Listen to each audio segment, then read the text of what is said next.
Doubt, ito ay isang South Korean television series na ipinalabas ngayong October 2024. Ang Doubt ay isang mystery thriller na naglalarawan sa problemang kinakaharap ng pinakamahusay na profiler ng Korea nang matuklasan niya ang sekreto ng kanyang anak na babae na may kaugnayan sa isang krimen ng pagpatay.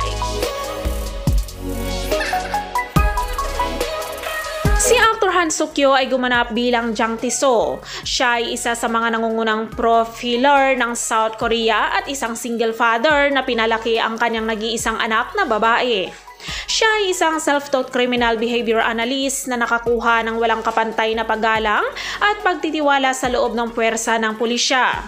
Gayunpaman, ang isang insidente ay umanig sa kanyang profesional na mga paniniwala at ang kanyang relasyon sa kanyang pinakamamahal na anak na babae, siya ay nagpupumilit na alisan ng takip ang katotohanan upang maprotektahan ang isang bagay na nangangahulugan ng mundo para sa kanya.